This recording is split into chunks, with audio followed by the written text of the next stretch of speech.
So what's up mga boss, yan, another day, another bem-bem, no? So yun, and we are back for another video, no? So kung nakikita nyo, meron tayo ditong ENC na Glock 17, no? So yan yung Glock 17 Gen 5, no? Metal yung slide, polymer yung lower frame, no? So yun, napaka handy, no? So yun, check natin kung ilang FPS to at pag nilagyan natin siya ng power up suppressor, no? So yun, i-check natin, no mga boss, actual checking tayo kung effective nga ba talaga yung power up suppressor, no? So first thing to do, syempre maglalagay tayo ng 0.20 BBs, no?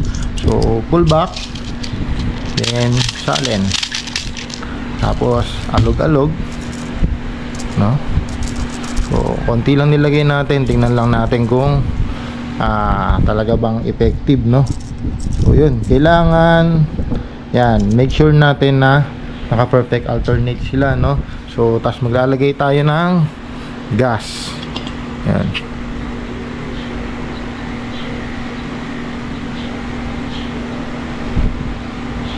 Yan. So yan, fresh na fresh, no? Iko-chrono natin ngayon sa 0.20 to mga boss, no? So yan, ready to shoot na yan. Set aside natin saglit, tapos punta tayo sa may waga nating chrono. So yung chrono natin, set natin sa 0.2, no? So naka 0.2. Check natin kung ilan yung magiging resulta, no? So yun, Glock 17 before firing. Uy, pinas ko ba siya? Yun, di pala siya nakakasa. So lumabas is 269.9, no? 279, 300, 285. So yan, no? So dyan naglalaro yung FPS, no? So yun, nag-open slide na yung ating Glock. So ibig sabihin wala na siyang laman. Check natin chamber. Yan, wala na rin laman, no? So slide down, then trigger down. So yun, kakabit na natin ngayon. Yan, paano ba ikabit yung power up suppressor? So ito, tuturo ko sa inyo, no? Kasan nyo muna, then itong latch na to, tsaka itong kabila, hawakan nyo yan ng sabay, tapos slide down nyo, then yan, makukuha nyo na yung, so ito yung pinaka lower receiver, no? O yung lower part ng barrel, hindi natin kailangan yan, ito lang yung kailangan natin, no? So yan, nakikita nyo, nandito yung kanyang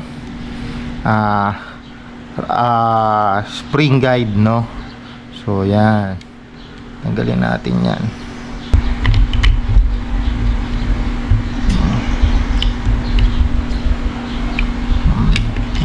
Tanggalin.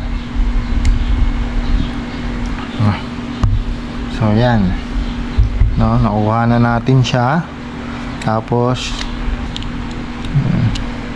slide up, then slide out. Ayan. Ayan, no. So ganun lang magbaklas, no. So yan, na-access na natin. Ito na yung inner barrel nya, no. Ito yung half up chamber. So lagay lang natin.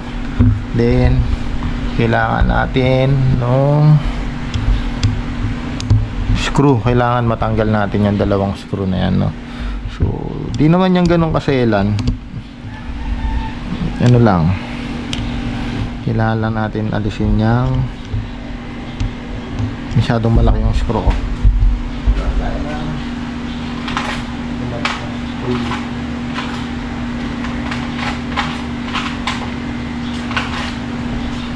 Tamang screw, so ito maliit lang. Yan, tanggalin nyo lang siya. Hindi kayo matakot guys sumubok na ito kasi dali lang siya, no? Sobrang dali lang niya.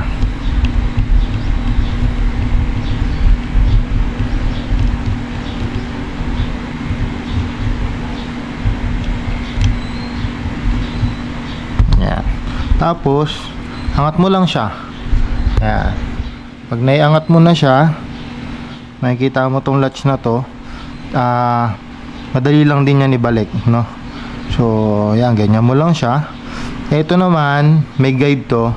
Kailangan itong, yan, yung block na yan, yan, yung may parang kawit na yan, shoot mo yan dito. Tapos, ayan ha, turuan ko kayo ha. Pindutin mo lang to. Yan. Makikita mo, may guhit to.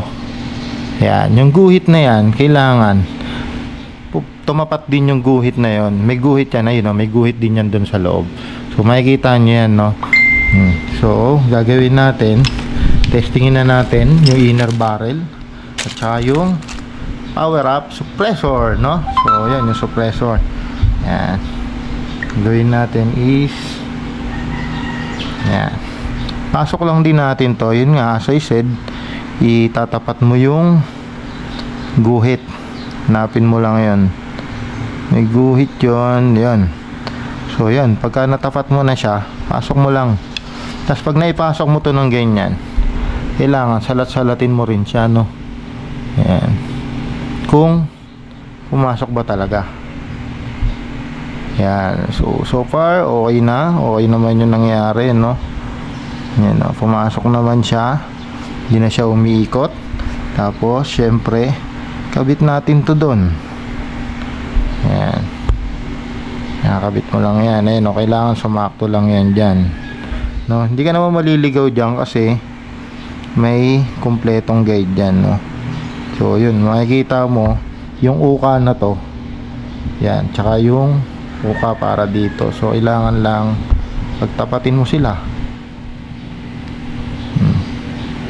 Yan. Pag magkatapat na, to patong mo lang to dito. Kasi ito yung sa half up. Yan. Kailangan nakashoot lang yan dyan, no? So, yan. Half up, mga boss. Dyan nakasala yung lipad nung bala natin o nung bibis natin, no? So, yan. Lock mo lang ulit. Dali lang yan. 1-2 step lang sa inyo yan. Yan. So, ito yung actual, no? Ito yung actual na pagbubukas, pagkakabit, kung mag-upgrade kayo, no? So, tingnan natin kung worth it ba, no? Yung power up suppressor natin. Nakita natin from 280 to 300 fps. Tingnan natin kung ano yung magiging fps niya ngayon, no? So, ayan. Ngayon, babalik na natin, no? Babalik na natin to. Pagbalik, ganun lang din. Slide in lang din. Yan. Wala, naka-elevate. Yan. Yan. Slide lang. Huwag kayo matatakot. Kasi talagang ganun yan. O, babalik na yan, no? Konting puwersa-puwersa lang. O. Okay. Tapos, syempre, sa side natin to, balik na natin siya rito, no? Balik na natin yung buong assembly.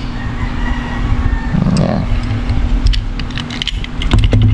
Yun, tanggal na siya.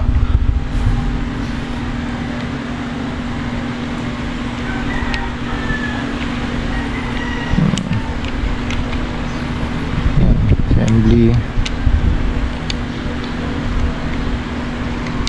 Make sure lang na maayos yung pagkakabalik nyo lahat, no? So, ayan. Yung nozzle, kung pumapasok ba. Ayan. So, okay na siya lahat, no?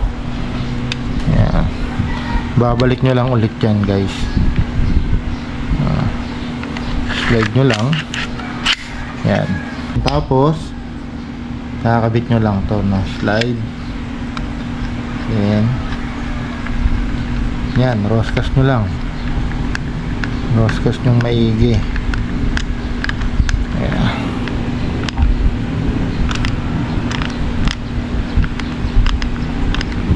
Ayan, roscas nyo lang.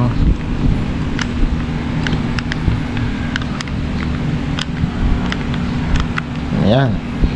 So, okay na siya, no? Ayan, nakakabit na siya. So, try na natin, no? So, same magazine.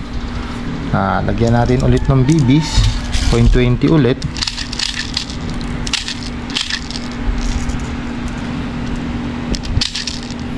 Ayan. Tingnan natin, no? Kung magbabago ba yung FPS nya, no? So yan, lagyan natin ulit ng gas. Same lang yung gas na ginagamit natin, no? So Pop Dyno 12 yung gas na ginagamit natin.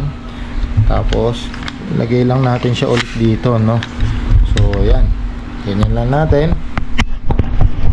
Punta tayo ulit doon sa magic chrono natin, no? Sa maiwagang chrono natin. So patay natin, buksan natin, check natin, 0.20 nga ba, 0.02.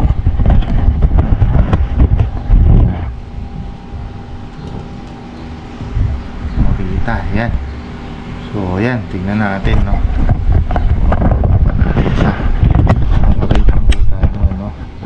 So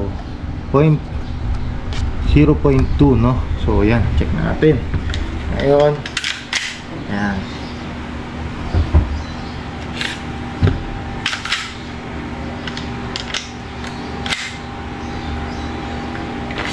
Glock 17 with power up suppressor firing. So yun, nag 380, no? Grabe. So 380, 304, 322.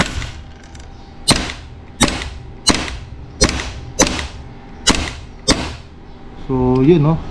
Effective naman siya, no? Yan. Ayos, no? Nagpa plus 50 to 100 fps. So yan, nag-open na yung slide. Ibig sabihin wala na tayong bala, no? So yun, oh. So effective siya, no guys? Makita nyo, no?